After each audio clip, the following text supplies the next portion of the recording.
우리 지난주에는 요셉이 하나님의 구원 계획에 따라서 바로가 꿈을 꾸게 하고 그 꿈을 요셉이 풀어주어서 앞으로 있을 기근을 대비하는 해결책을 제시해 주므로 바로에 의해서 총리로 임명되었음을 우리가 배웠습니다.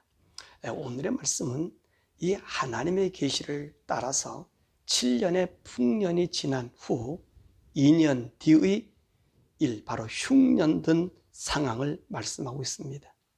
애국을 비롯해서 온 세상이 기근이 들었습니다. 또 사람들은 이 7년 풍년으로 평안히 살았는데 흉년이 들자 1년은 견디었으나 2년째가 되어서는 양식을 구하기가 어렵게 되었던 것입니다. 그러나 애굽에는 이 요셉의 지도하에 양식이 보관되었고 애굽은 물론 모든 나라의 양식을 팔게 된 것입니다.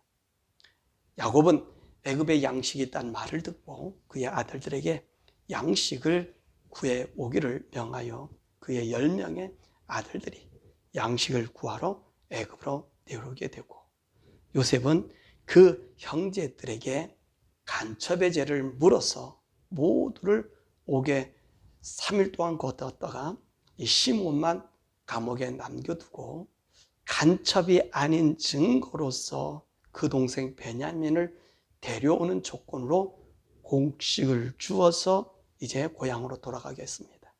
자, 이들이 가져간 양식이 다 떨어지자 이제 애굽으로 양식을 구하러 내려가려고 하지만 아버지 이 야곱이 베냐민을 보내지 않아서 이 고통하는 모습을 오늘 본문의 말씀에서 우리에게 해주고 있습니다.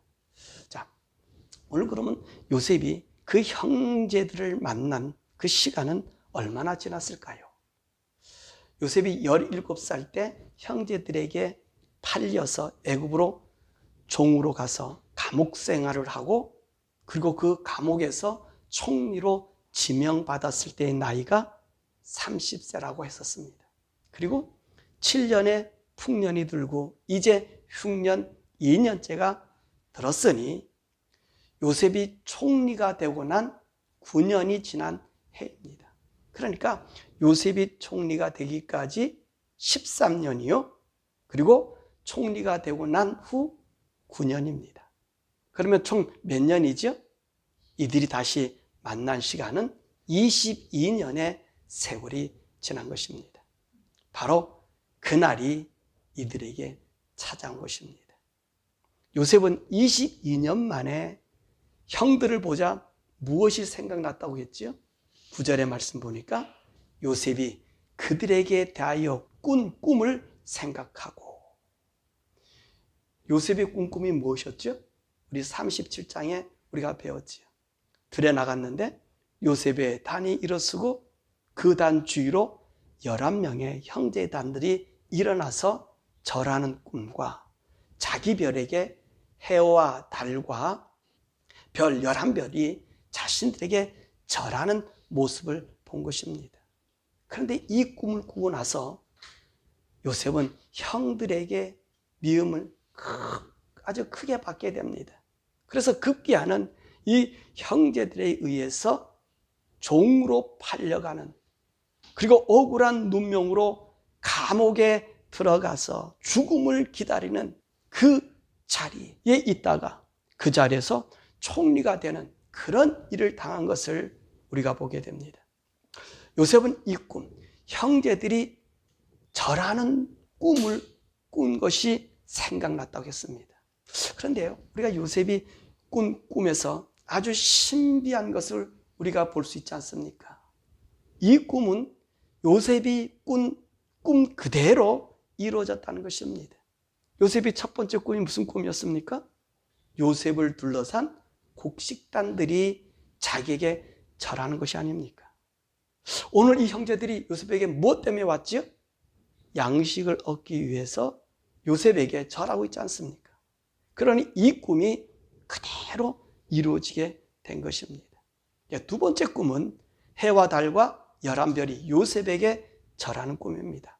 자, 이 꿈을 얘기하자 야곱은 요셉에게 무엇라고 말을 하지요.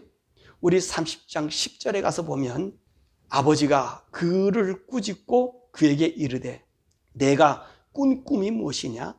나와 내 어머니와 내 형제들이 참으로 가서 땅에 엎드려 내게 절하겠느냐? 이렇게 말했습니다. 이 야곱의 말처럼 요셉이 자기 부모 형제들을 애굽으로 불려 내려왔을 때에 이 꿈이 그대로 이루어진 것입니다. 그러니 이 요셉이 꾼 두 번의 꿈은 그 꿈 그대로 이루어지게 된 것입니다. 그러면 이 요셉이 꾼 꿈은 어떤 꿈일까요? 이 꿈은 바로 바로가 꿈을 꾼 것과 같은 것입니다. 바로가 꾼 꿈이 어떤 꿈입니까? 앞으로 있을 꿈이란 말씀입니다. 앞으로 풍년이 있고 흉년이 있을 꿈이라는 것이지. 다시 말하면 이들이 꾼 꿈은 한마디로 하나님의 계시를 받았다는 것입니다. 이 계시란 말이 무슨 뜻이지요?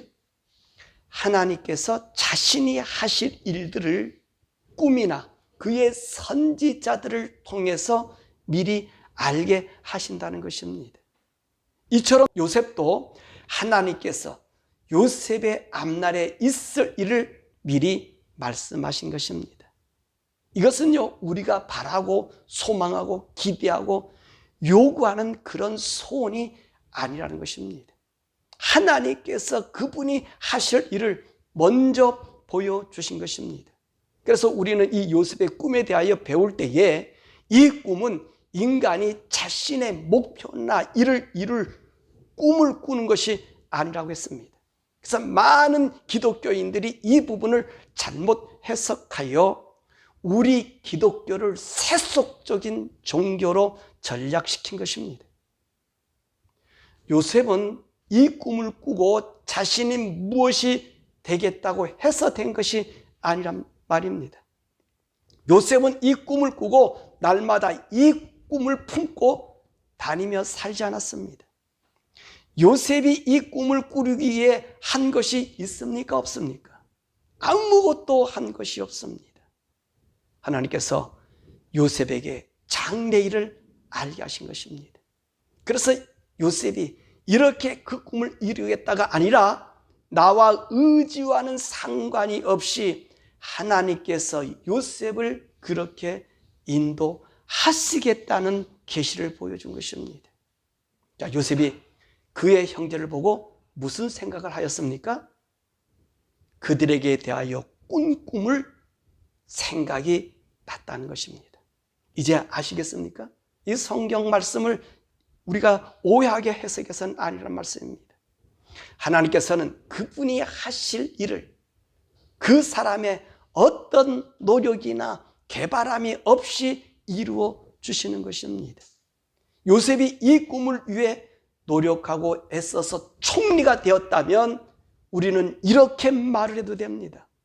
여러분은 꿈을 품으십시오. 비전을 가지십시오.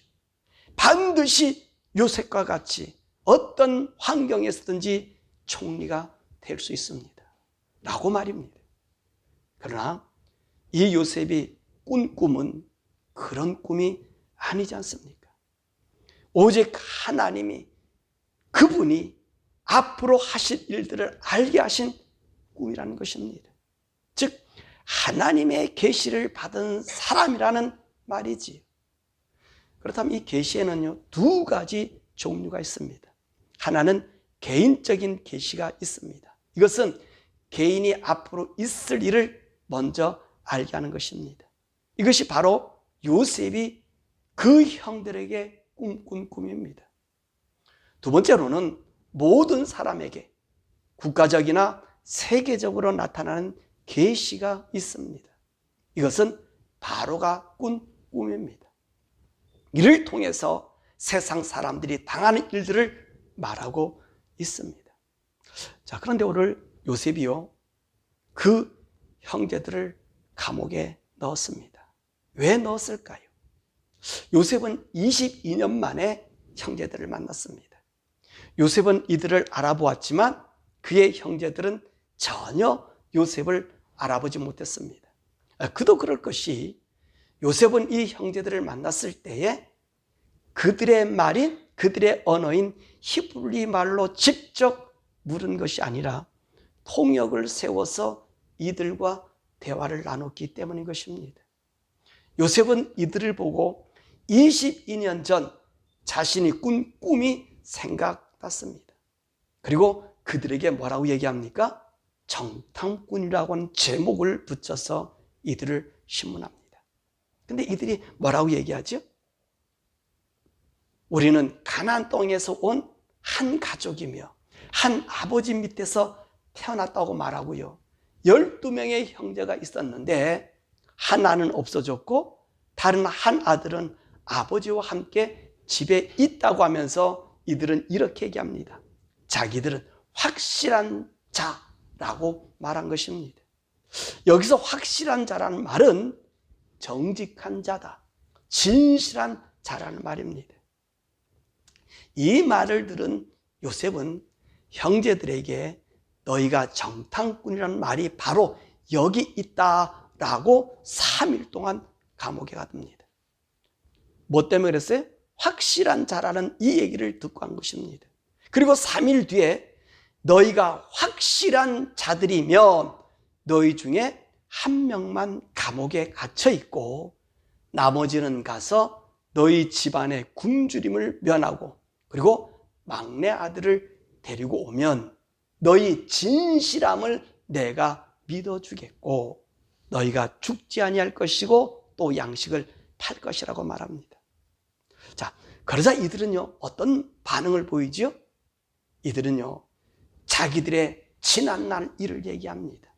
22년 전에 요셉을 잡아 구덩이에 넣고 옷을 벗기고 살려달라고 애원한 요셉의 모습을 상기하면서 그때 요셉에게 한 짓을 지금 당하고 있다고 서로 고백하고 있습니다. 그리고 루벤은 뭐라고 얘기합니까? 요셉에게 채찍을 짓지 말라고 이야기했는데 너희들이 듣지 않아서 지금 그 요셉의 핏값을 치르고 있다고 말한 것입니다. 요셉이 형들을 감옥에 넣은 것은 이들이 정말 진실한 자가 되었는지를 살펴보기 위함이었습니다. 그런데 이들은요 22년 전의 일 때문에 괴로워하고 있는 것을 보고 이들이 변화된 것을 보게 된 것입니다. 그래서 요셉은 어떤 일을 합니까? 그 울음을 참지 못하고 다른 곳에 가서 울고 돌아와서 그들이 보는 앞에서 시몬을 묻고 감옥에 가두고서는 그리고 그들에게 이제 곡식도 주고 그리고 길양식도 따로 주면서 그들을 보낸 것을 우리가 보게 되는 것입니다. 자, 오늘 이 말씀 속에서요 우리는 두 가지의 고통의 모습을 보게 됩니다. 하나는 요셉이 겪었던 고통과 그리고 형들이 겪고 있는 고통이라는 것입니다. 요셉이 겪은 고통은 어떤 고통입니까? 사명을 받았으므로 인하여 받는 고통입니다. 그러나 형들이 겪고 있는 고통은 자신들의 죄로 인하여 22년간 고통 속에서 자신들이 저지른 죄에 묶여 고통의 삶을 살아가고 있습니다. 요셉은 자기 사명 때문에 형제의 미움을 받아 아버지와 생이별을 하였고 애굽에 팔려가 종살이하다가 감옥에 갇혀 죽음의 날을 기다리는 사람이 되었었습니다. 아무런 희망이 없었던 사람이지. 하지만 이 사명받은 사람의 삶은 하나님께서 주장하고 있기 때문에 어찌할 수 없이 우리가 받아야만 하는 고통인 것입니다. 하나님의 손에 있는 사람은 그 일생 하나님의 뜻을 따라서 받는 고통이라는 것입니다. 그러므로 사명의 사람들은요 자신에게 주어진 이 고난은 자신이 결정할 수 없습니다. 왜냐하면 이들은 이미도 하나님께서 그렇게 정한 길을 우리는 걸어야 하기 때문에 그분의 뜻을 따라 사는 것이 가장 현명한 사람인 것입니다. 우리 사명의 사람들은요 이 땅에 살 때 누구와 비교하거나 누구의 삶을 따라 살아서도 안 된다는 것입니다. 왜냐하면 그들은 누구를 따라 산다고 해서 살 수 있는 것이 아니요, 따라서 산다고 해서 그렇게 될 수 없다는 것입니다. 이들은 하나님이 그의 모든 인생의 길을 정한 길로 살 수밖에 없기 때문에, 만약에 일반적인 사람의 삶을 모방하게 될 때 오히려 더 큰 고난을 받게 된다는 것입니다. 우리는 이 모습을요, 요셉을 통하여 보지 않습니까? 요셉이 자신에게 정해진 길을 하나님의 뜻으로 받아들이며 살아갔을 때 그는 그 억울함 속에서도 하나님께서 형통한 길을 주셨다고 했었습니다. 그런데 술 맡은 관원장을 의지하였을 때는 오히려 더 큰 고통을 받았음을 우리는 40장에서 배우지 않았습니까? 또한요, 이 케이스는요, 열왕기상 13장에서 보고 있습니다. 무슨 말이냐면 열왕기 13장에는 이스라엘이 남왕조와 북왕조가 갈려졌을 때였습니다. 이 북왕조는 여로보암에게 하나님이 주어서 이스라엘 나라 10지파를 이제 가지도록 하였습니다. 그랬더니 여로보암이 이 이스라엘 10지파가 예루살렘으로 가서 예배 드리는 것을 방지하기 위해서 그는 어떤 일을 행하지요? 오늘 베델과 단에다가 금송아지를 만들어서 이것이 애굽에서 우리를 구해낸 여호와 하나님이다 라고 이제 제단을 만들고 여기서 제사를 드리는 것입니다. 이때 남쪽 유다에서 북왕조 이스라엘로 젊은 선지자 하나가 하나님의 진노의 말씀을 전하였습니다. 그리고 그 진노의 말씀이 여로보암 눈앞에서, 거기 있는 모든 사람 눈앞에서 나타난 하나님의 이적을 보게 된 것입니다. 자, 그때에 베델의 늙은 선지자가 그 아들들에게서 그 이야기를 듣고 이 젊은 선자의 뒤를 쫓아가서 자기와 함께 가서 음식을 먹자고 합니다. 이때 젊은 선지자는 하나님께서 이곳에서는 음식도 먹지 말고 물도 마시지 말고 오던 길로도 가지 말고 다른 길로 되돌아가라 라는 말을 들었다는 것입니다. 그러자 이 베델의 늙은 선지자가 그에게 뭐라 얘기하죠? 나도 그대와 같은 선지자다. 그렇게 하면서 여호와의 천사가 너를 데려다가 떡도 먹이고 물도 마시게 하였다 라고 하였다는 것입니다. 그래서 우리 집에 가서 이제 음식과 떡을 먹자고 얘기합니다. 이 젊은 선지자는요, 그의 말을 듣고 따라가서 이 베델에 있는 늙은 선지자의 집에 차려놓은 음식을 먹다가 하나님의 음성을 듣고 고향으로 가는 길에서 사자가 그를 찢어 죽인 일이 생겼습니다.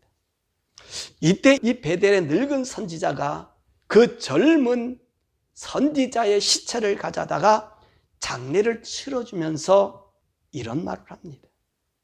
열왕기상 13장 26절의 말씀, 여호와의 말씀을 어긴 하나님의 사람이로다. 여호와께서 그에게 하신 말씀과 같이 여호와께서 그를 사자에게 넘기시매 사자가 그를 찢어 죽였도다. 이것이 바로 사명받은 사람의 모습인 것입니다. 하나님으로부터 사명을 받은 사람은 결코 세상 사람과 같은 삶이나 다른 사명자의 삶을 모방해서는 되지 않는다는 것입니다. 우리 목회자들이요, 교회 부흥회에서 많은 세미나를 쫓아다닙니다. 이것은 배운다는 것은 좋지만 바른 것이 아닙니다. 누가 교회 부흥을 시켰기 때문에 그를 모방하는 것은 있을 수 없다는 것입니다. 이것은 교회의 타락을 부추기고 교회를 세속화시킵니다. 목사는요, 이런 일을 쫓아다니면 하나님께서 자기에게 주신 사명을 팔아먹는 일입니다. 목사는 하나님의 부름을 받은 사람으로서 그에게 주어진 사명이 있습니다. 나에게 주신 사명대로 살아야 합니다. 세미나 같은 데를 쫓아다니면 되지 않습니다.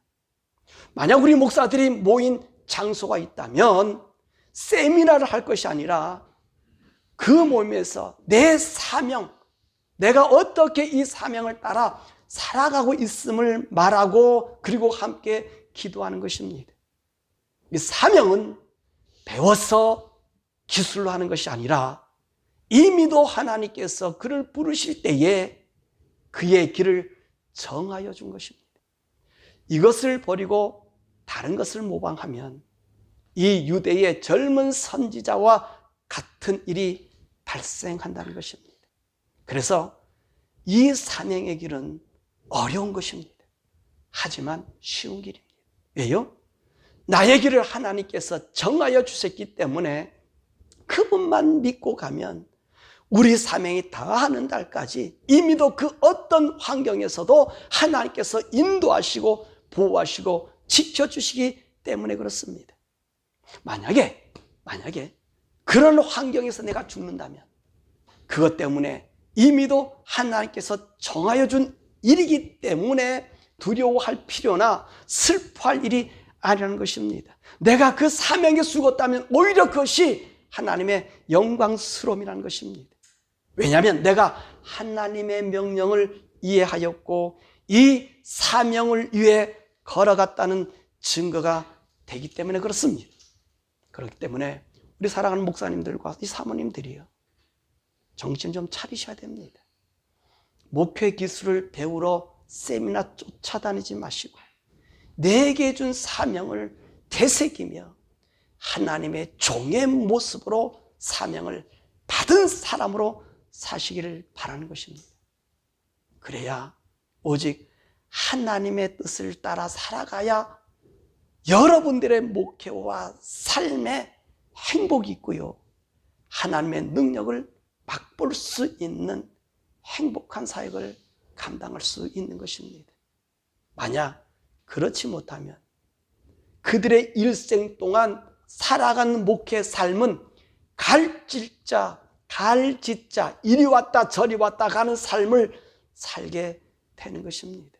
마치 남쪽에선 젊은 선지자의 비참한 모습으로 그의 사역이 끝나게 된다는 것입니다.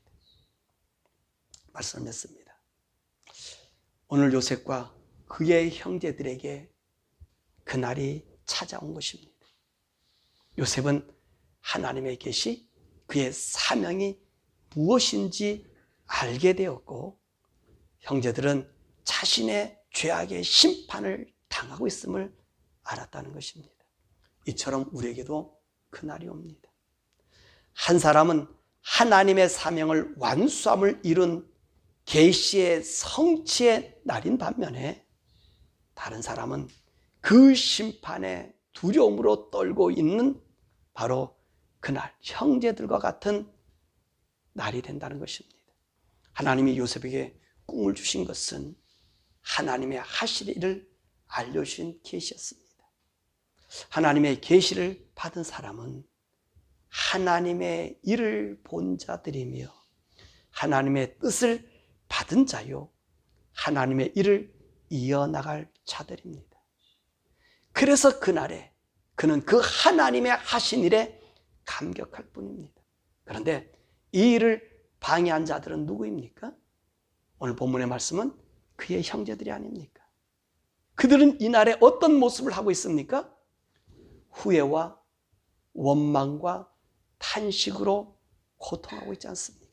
이것은 하나님 이 모습을 우리에게 보여주시면서 우리에게 반드시 그날이 옴을 보여주고 있습니다. 우리의 그날은 언제입니까? 인류의 그날이 언제입니까?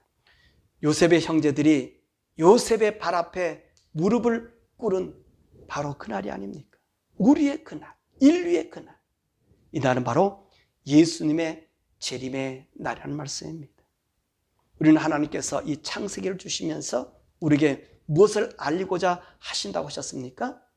인류의 복인, 만민의 구원을 주시기 위해 아브라함을 불러줘서 그 이스라엘이라는 나라를 통해서 여인의 후손을 주시기 위해 오늘 이 창세기 말씀과 이 역사를 기록하고 있다고 그랬습니다. 또한 우리는 요셉을 누구를 상징한다고 말씀하고 있습니까? 바로 우리 예수님을 상징한다고 말씀하셨습니다. 그렇다면 요셉의 형제들이 왜 두려워하였습니까? 이들은 요셉의 꿈을 방해하였습니다. 그 꿈을 믿지 않았습니다. 그리고 그 꿈을 말한 요셉을 종으로 팔아버렸습니다. 그래서 그들은 지금 요셉의 발 앞에서 두려워하며 그때 이를 후회하고 있었던 것입니다. 이처럼 인류의 최후의 달이 옵니다.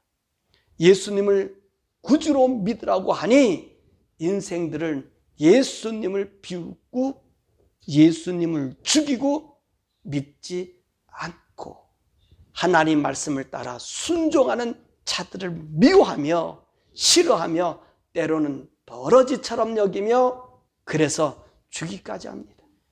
바로 이들의 심판의 날이 온다는 것을 오늘 이 말씀에서 보여주고 있는 것입니다.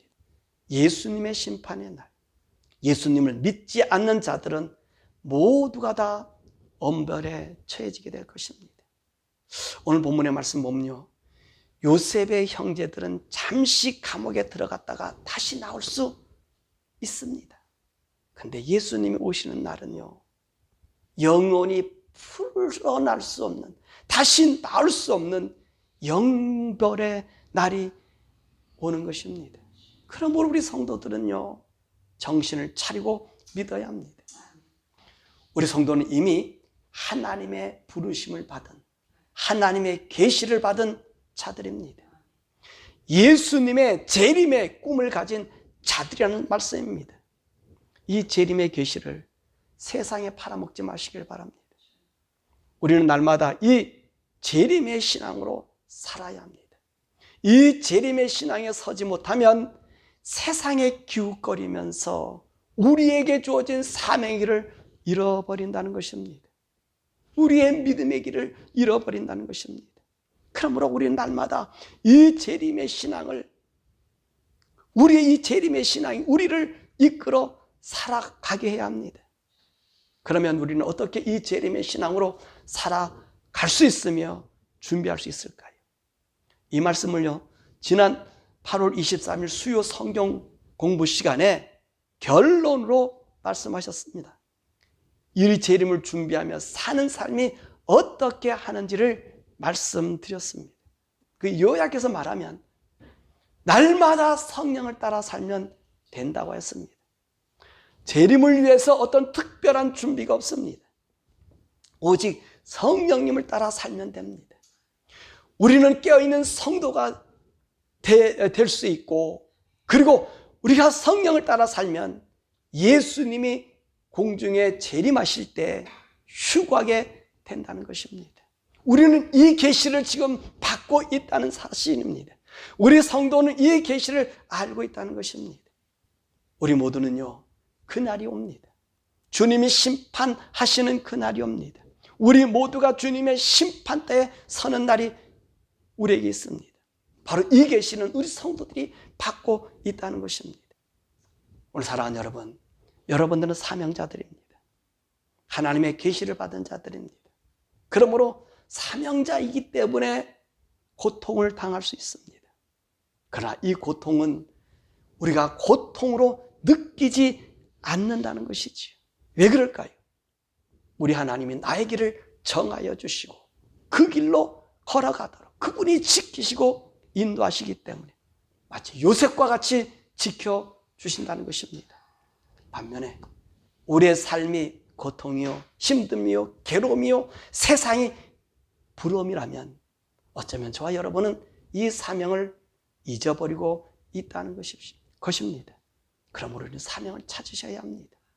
우리가 사명을 찾는 것은 날마다 주님의 음성을 확인한 것입니다. 날마다 주님 앞에 서 있는 것입니다. 우리가 서 있는 방법이 뭐지요? 성령을 따라 사는 거예요. 성령의 음성을 듣기를 원하는 것입니다. 성령의 음성을 듣고 따라가면 우리는요, 재림이 지금 이 세상이 혼란하고 죽음이 오고 또 제2의 뭐 코로나가 온다, 뭐 전 난리를 쳐도 우리 영혼은 평안한 거예요. 왜냐하면 하나님이 우리를 지켜주신 것을 믿기 때문에, 나는 그 사명자의 삶을 살고 있기 때문에, 내게 준 하나님의 나라가 보이기 때문에 그 주님 앞에 우리가 설 수 있는 거예요. 그러나 사랑하는 여러분, 저 여러분이 주님 앞에 온전히 설 수 있도록 우리 영과 혼과 육이 거룩하게 보존될 수 있도록 날마다 성령님의 음성을 듣고 그렇게 사는 우리 성도가 돼요. 그날에 두려움이 아니라 하나님의 영광의 찬양, 그리고 그분이 나의 이름을 불러주시는 바로 그날이 되는, 그날의 영광을 얻는 우리 성도 되시기를 주님의 이름으로 축원합니다.